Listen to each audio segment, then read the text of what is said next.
Alright guys, Ajit Anjum versus Chitra Tripathi. ये इसलिए कर रहा हूं, मैंने ट्राई टू अंडरस्टैंड दैट, आपको बड़ा मजा आने वाला है। मतलब एक को गोदी पत्रकार बोला तो वो ऐसे शर्मा गया, यारी समझ गई। और दूसरे के खिलाफ एफआईआर हो गई, आप जानते ही हो। और इसके साथ साथ मिस्टर नितिन गडकरी ने भी एक जोक मारा था कल, सब पर बात होगी। फिलहाल no no no no touch किया टुडे, एफआईआर हो रही है भाई, अपने रिस्क पर आइए, अपने रिस्क पे आए। If you remember, we started like let's fight against गोदी मीडिया, और ये सारे गोदी मीडिया के चैनल्स थे, पर इसमें एक इजाफा हुआ था। If you remember that, बहुत लोगों को बुरा लगा था जब हमने एनडीटीवी का लोगो इसमें ऐड किया था, और अब वो इन सब से आगे निकलता जा रहा है, थैंक्स टू हिम।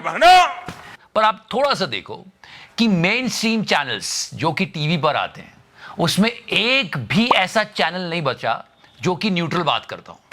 कोई बात करने को तैयार नहीं, सारे बस लगे रहते हैं। तो उस वक्त सोशल मीडिया पे कुछ लोग बहुत हिम्मत जुटा के बात करने की कोशिश करते हैं। वो कुछ ज्यादा नहीं करते, सरकार से सवाल पूछते हैं, और ये बहुत जरूरी है लोकतंत्र में, क्योंकि लोकतंत्र बर्बाद हो जाएगा जी। लोकतंत्र को बचाना है। आलोचना अनिवार्य, आप नहीं समझोगे, वेट। आलोचना अनिवार्य है, वरना लोकतंत्र बर्बाद हो जाएगा जी। एसेंस को समझो, इधर उधर हो गया था वो, but this is true, Modi ji ने खुद कहा है, वरना लोकतंत्र बर्बाद हो जाएगा जी। और उन सब चैनल्स को, लोगों को आपको सपोर्ट करना चाहिए, इसलिए क्योंकि उनको कभी भी स्ट्राइक यूं करके आ जाती है और एफआईआर यूं करके निकल जाती है, इसलिए वो लोग मतलब जान हथेली पे लेके चल रहे हैं। Did you get my point? Support all the people, चाहे आप राइट विंग के हो, मोदी जी के बर्थडे पे खुद केक काट के बांटते हो, फिर भी अगर देश से प्यार करते हो तो दूसरी तरफ की बात भी सुनो कि क्या प्रॉब्लम्स चल रही हैं, और वो लोग वही लेकर आते हैं। क्योंकि मेन स्ट्रीम टेलीविजन पर अब कोई भी चैनल नहीं बचा है जो कि ये बात कर सके कि सरकार कहां गड़बड़ जा रही है, नहीं तो लोकतंत्र बर्बाद हो जाएगा। मोदी जी की तो सुन लो, वरना लोकतंत्र बर्बाद हो जाएगा जी। कल ही मैंने आपको बताया, गोदी मीडिया पे डिस्कस कौन करे ये सब बातें।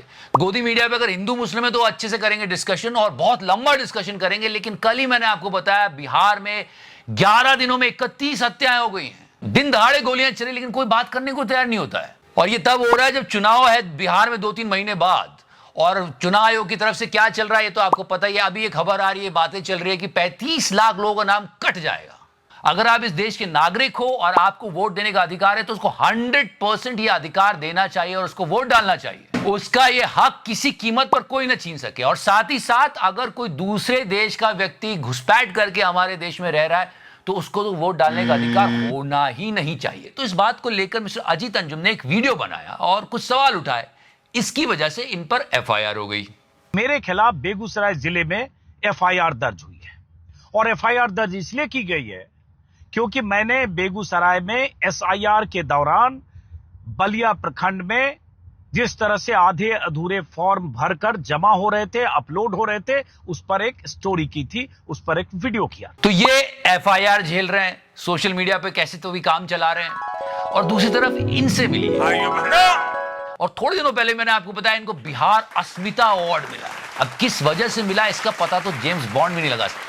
मतलब इस चीज में लोग हैरान है और सोच रहे हैं कि ऐसा इन्होंने क्या काम कर दिया, इतना बड़ा अवार्ड दे दिया इनको। क्या ये कवर किया था, ये न्यूज बनाई थी इसलिए कि बिहार में इंग्लिश मतलब आतंक फिनिश, कहीं इस वजह से दे दिया?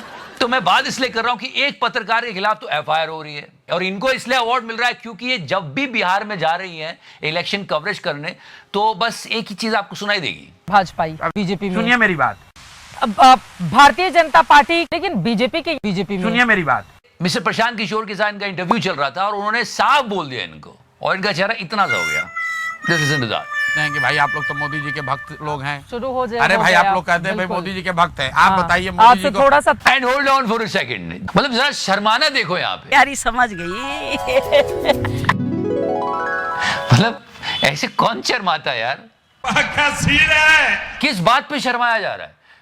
जिसपे सच में शर्म आनी चाहिए वहां ऐसे शर्माया जा रहा है। तो मोदी जी के भक्त लोग हैं। शुरू हो जाए। अरे भाई आप लोग कहते हैं भाई मोदी जी के भक्त हैं, आप बताइए। मतलब इस तरह से तो कोई शादी की बात सुन के शर्माता है, और ये इसलिए शर्मा रही क्योंकि इनको गोदी मीडिया कहा जा रहा है। चित्रा जी को शर्म नहीं आ रही थी, लेकिन आसमान को आ गई और वो बरस पड़ा। भारतीय जनता पार्टी की ओर और यहाँ पे खुला चैलेंज भी दिया कि आप पत्रकारिता छोड़ देंगे अगर मैं कर दूंगा तो, उस पर भी दांत दिखाने लगी कि इस राज्य से प्रशांत जी आप राज्यसभा नॉमिनेशन ले लीजिए, और उसी राज्य से किसी की सरकार हो हम आपको लेके दिखा देते हैं। मिल जाएगी आपको आसानी से इतनी। शर्त रख लीजिए, लेकिन अगर ले लिया तो आपको पत्रकारिता छोड़नी पड़ेगी। फिर शर्त रख लीजिए जनता के सामने का। मतलब न शर्म न लिहाज, एक बार आया ये बात सुनकर भी। आप बिकना चाहते हैं तो आपके लिए 1000 रुपया भी काफी है, और अगर आपका ईमान शुद्ध है तो आपके लिए करोड़ रुपया भी कुछ नहीं है। मतलब कोई बात सुनने को तैयार नहीं सिवाय बीजेपी के। आप लोग तो मोदी जी के भक्त लोग हैं। सीरियसली वो बता रहे हैं कि मेरे पास 1.25 करोड़ लोगों की लिस्ट है जिनको मैंने अपनी पार्टी में जोड़ा है। वो सुन ही नहीं रही है, वो बीजेपी की बात कर रही है। 1.25 करोड़ लोग बिहार में आज जुड़े हुए हैं जनसुराज से। सबसे योग्य सुन कौन लीजिए। दिखता है बीजेपी में? सुनिए मेरी बात। अगर इनकी बात मानी जाए तो सिर्फ और सिर्फ मोदी जी को देखो और बटन दबा दो। भाइयों बहनों, दैट्स इट। बिहार में चुनाव को लेकर काफी बातें हो रही है। एक खबर आई है कि भाई 40 रुपए में उसने बोला कि हाँ लाओ मुझे वोट देने का अधिकार दे दो। So if you love your country you will listen to both the sides. और इस पर एक आर्य नहीं देखो, कल मिस्टर नितिन गडकरी बोलते हैं, just listen to that one. Okay, here comes from the toll king. समाज में कुछ लोग ऐसे भी होने चाहिए जो सरकार के खिलाफ केस दाखिल कर सके। पॉपो, अगर सिस्टम में अनुशासन चाहिए पॉपो, तो सरकार के खिलाफ अदालत का सहारा लेना जरूरी है। और उसके तुरंत बाद इन पर एफआईआर हो रही है। और दूसरी तरफ है ये चिथड़ा जी, मतलब ये तो 24/7 बीजेपी के कार्यकर्ता से भी ज्यादा काम करती है। मतलब इस पर तो कंगना ने भी गिव अप कर दिया। When I was offered, I was told that maybe you have to odd some 60-70 days you'll have to attend the parliament, and rest of the time you can do your work. And I was like, that sounds reasonable. Reasonable. अब इसकी ये बात सुनकर चिकारा इसे फिर डांटेगा क्या? समझ गया। जब ये इलेक्शन लड़ रही तभी मैंने कहा था लोगों को कि देखो ये जो पॉलिटिक्स है ना, ये फुल टाइम जॉब है, ये पार्ट टाइम जॉब नहीं। इसने ये सोचा कि पार्ट टाइम कर लूंगी, थोड़ा इधर आ जाऊंगी, थोड़ा उधर आ जाऊंगी, हो जाएगा, पर नहीं हो रहा। And did you here that she was using the word reasonable? That sounds reasonable. Reasonable. मतलब वहां जनता ने इतने विश्वास के साथ वोट दिया कि हमारी समस्याएं दूर करेगी, और ये बोल रही है हाँ रीजनेबल लगा कि इसके साथ मैं काम भी कर सकती हूं, तो मैंने ऑफर एक्सेप्ट कर लिया। अरे मार्केट में शॉपिंग करने निकले हो क्या कि रीजनेबल लगा तो ले लिया? That sounds reasonable. Reasonable. वैसे गोदी मीडिया की बात तो हम काफी करते हैं कि ये गलत वो गलत। न्यूज़पेपर भी आजकल जम के नाम कमा रहे हैं। मतलब एक पार्टी खुल के बोल रही है कि हमारे सभी पार्टी को सपोर्ट करने वाले इस न्यूज़पेपर को मत पढ़ो। भाई मेरा किसी से कोई लेना देना नहीं, पर हाँ ये कहा गया दैनिक जागरण अखबार के बारे में। अपने सभी समाजवादी साथियों से कहूंगा दैनिक जागरण को पढ़ना बंद कर दें आप। और आज सुबह ही इस अखबार को क्रिटिसाइज किया जा रहा था, वो जो 35 लाख वोटर्स का नाम कटने वाला है उस खबर को लेकर, क्योंकि अभी तक कुछ फाइनल हुआ नहीं है। ऐसा कहा जा रहा है कटेंगे, पर अभी कुछ फाइनल हुआ नहीं है। बहुत सारे लोगों ने क्रिटिसाइज किया इसको। और ऑनेस्टली इसमें न्यूज कहां है? आधे में तो गुटके का विज्ञापन है। एनीवेज, बहुत मुश्किल हो गया है सच लोगों तक पहुंचाना, इसलिए उन लोगों को सपोर्ट करना चाहिए जो ये जोखिम उठा रहे हैं। Did you get my point?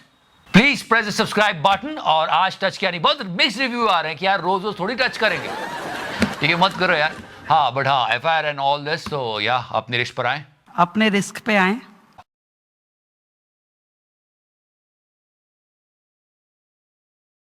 वरना लोकतंत्र बर्बाद हो जाएगा जी।